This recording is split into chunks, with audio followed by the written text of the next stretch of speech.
They Live is a 1988 released sci-fi thriller directed by John Carpenter. Yes, it stars Roddy Piper, or Rowdy Roddy Piper in his wrestling days, as John Nada, who is an unemployed, homeless construction worker who arrives in LA looking for work. Well, he finds some, and he's looking for somewhere to stay, and he finds this sort of camp that's populated by homeless people. And there's you see like clips of people on TV. There's this like a guy who cuts into the TV signal, isn't he, and spouts about how everyone's being controlled by something, and we're subconsciously obeying these subliminal messages that are going out all over the place. And he also walks past. I think he's a preacher, isn't he, who's saying a similar kind of thing. Then later on he stumbles across these sunglasses. They reveal to him the true world that is around him, and all these billboards have words on like obey and things like that, and all the magazines and everything have that the glasses take away all the pictures that are on the page and just show these subliminal messages.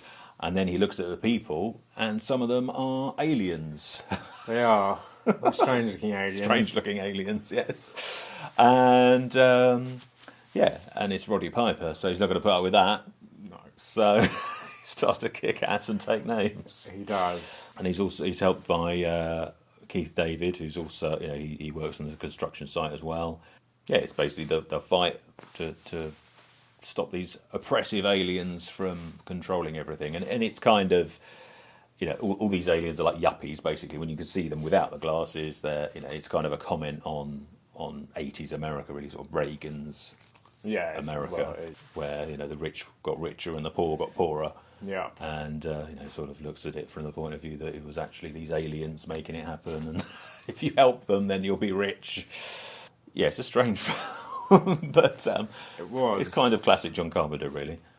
Yeah, because I'd never seen this, and I couldn't remember if I had it or not, and you said, let's do this one, and I put it on, and I was like, oh, I remember, because I had started watching it once, and then I got bored of it and turned it off, but I quite enjoyed it, actually. I mean, I think it's like a cult film, isn't it? Yeah, a lot of people like it, and that's great. I mean, who doesn't love John Carpenter? Big John Carpenter's odd, actually. He's one of those filmmakers, he's made some great, amazing films, but then some of his films, he's like a bit hit and miss for me anyway. Some of them kind of don't work as well. I mean, obviously we are both huge The Thing fans. I love Dark Star, and I love Halloween, and I like Starman as well. It's all right. What about Big Trouble? Big Trouble in Little China, of course. Because it's funny, because I was never so keen on The Fog, actually. A lot of people like that one. I need to revisit that, I think. But I wasn't as... Vampires? I like that one. I think that, to be honest, after They Live, kind of went downhill a bit. Like Memoirs of an Invisible Man? I don't think I've ever seen that, actually. When was that? That's a great film. Was that 91, 92? Oh, right, okay, so that was after this. But no, I've never seen that. But that's good. Vampires, I think the problem is that it's... I think Vampires and Ghosts of Mars as well, they're quite cheesy. That wasn't very good. That was cheesy. Watching them now, well, even watching them then, they felt quite cheesy. And I think because we were then in the 90s, it didn't really... I don't know... We kind of moved on from that kind of thing. Had those films been made in the 80s, I think they would have been... I don't know. They would have been different and better, shall we say? Vampires has lots of fans. I should probably revisit that. I did like Vampires. Vampires was kind of the last one for me, and I kind of drifted off him. He did do the film. Anyway, we're talking too much about John Carpenter. Not enough about the film in question. So yes, big John Carpenter fans here. But I had watched this once, tried watching it before and did get bored of it, but I had to obviously sit through it for this, and I did enjoy it. I thought it's pretty goofy and pretty silly, and Roddy Piper is no Kurt Russell. Apparently Kurt Russell was asked to do this, and he didn't want to because he'd done 3 films with John Carpenter and didn't want to do any more at that point, and I don't think he did do any more with him. Well, Escape from LA. Of course, that was 90s, that's right, yeah. But it's a lot of fun. It feels like a John Carpenter film. It's very colourful until he puts the sunglasses on, of course.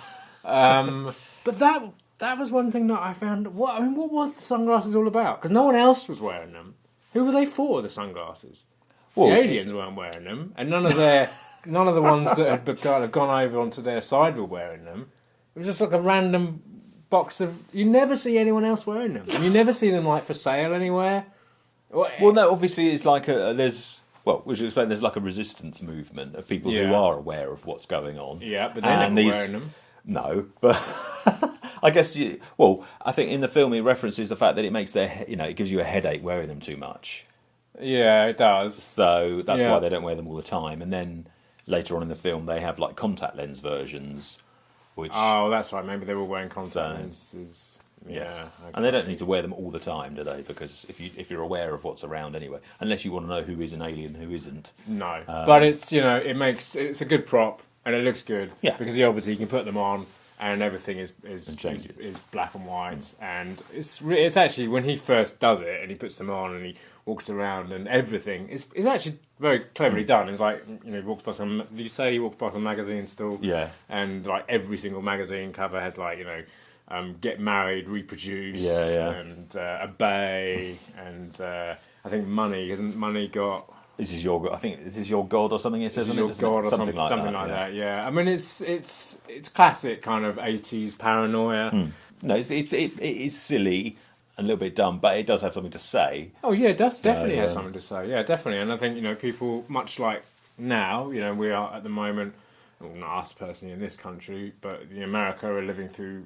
They've got their own problems with certain people in power, and we have a similar situation going on. Or for some people, it's not a problem at all, and it's exactly what they want. Yeah, exactly. But but for the people who don't like it, they can make films or write music about fighting against it. And obviously, in the 80s, it was all about Reagan. And again, it was very we go alongside with America quite a bit because we had Thatcher, they had Reagan, they've got Trump, we've got Brexit. But like I said, some of you might be cool with it, and that's fine.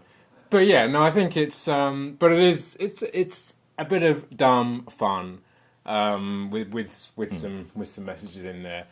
Some of it is quite dumb, like the fight scene in there. Or is it?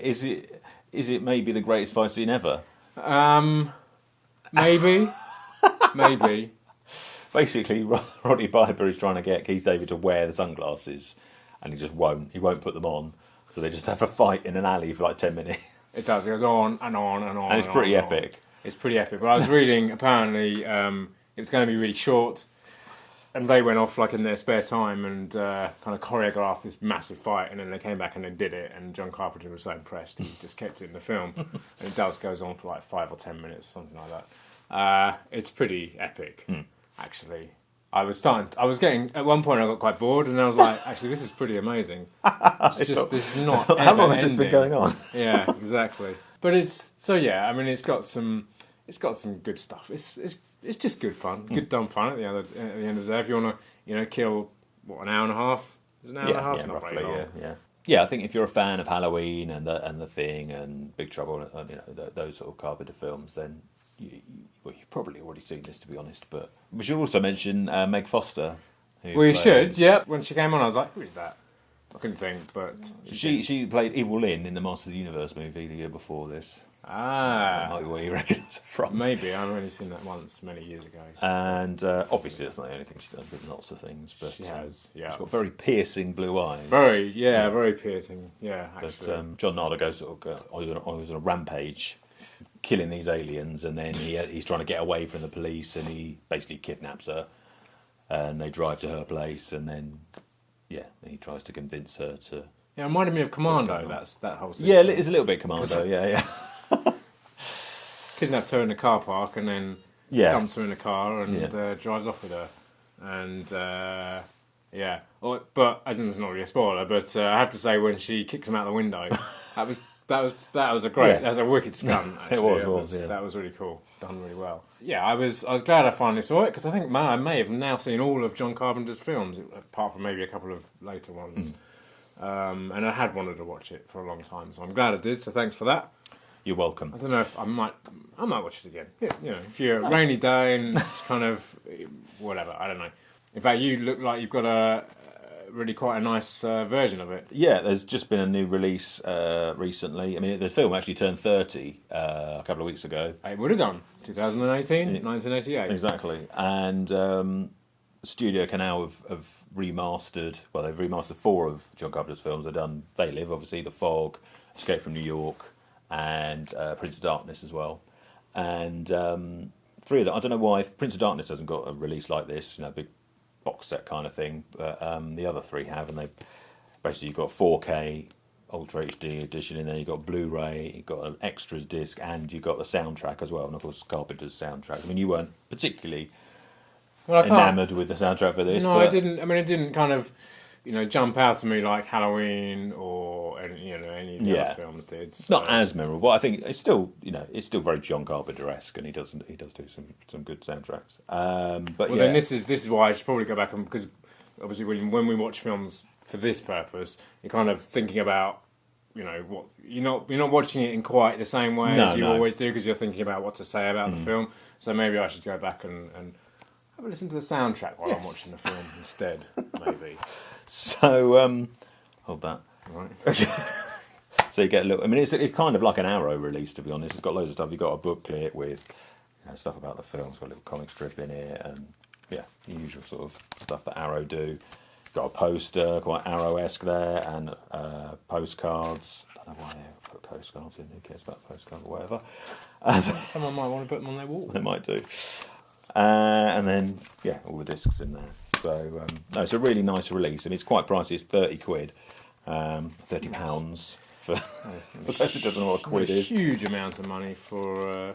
But I mean, most 4K discs are sort of £25 anyway. So you're getting quite a lot of bang for your buck there, I think. And the remaster has been done really well. I mean, I had the previous release by Studio Canal, which was okay. It was good, it was all right. But this definitely improves on it. So if you want the best picture possible, then and the Blu-ray, a lot of 4K releases that are coming out, the Blu-ray doesn't have the remastered version. Like Predator, I think doesn't, and Die Hard didn't.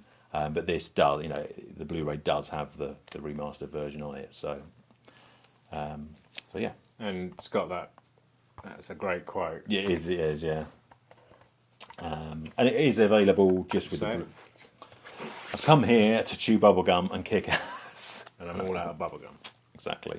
It's one of those quotes, actually, that you kind of know. I mean, like I said, I'd never seen the film, but I knew the quote. When he said it, I was like, well, that's where it's from. Yeah, it's great. So, he had lived it, apparently. Well, it was one. I think he apparently had a list of like phrases that he used when when he's wrestling, or I think when he was doing interviews, pre-match interviews. Yeah. And he had a list of them, and he just threw some of them in the film, and So yeah, I mean, we didn't really talk about him too much. I mean, I don't really know. Although he's in that. Is it the Frog? Yeah, the Frog. Hell Comes to Frog Town. Hell Comes to Frog Town, which I saw like 5 years ago. Hilarious. Yeah. Nuts, completely bizarre. And I was like, I'm sure that's that guy from that, because he hasn't done a huge. No, he hasn't got. No, I mean, died a couple of years ago. He did, unfortunately. Yeah, I mean, he was only, I think, 61. I think he was, far too young. But right. But no, he didn't have a massive CV of movie roles. But no, there's. I mean, this and Frogtown, 2 cult classics, really. Maybe this slightly more than Frogtown. Frogtown's just a little bit too weird. I don't know. I think I like that more than this. Yeah. Okay. Yeah. It was so nuts. Maybe we should cover that one. Well, maybe. Yeah. Quite like to see that one again. Yeah.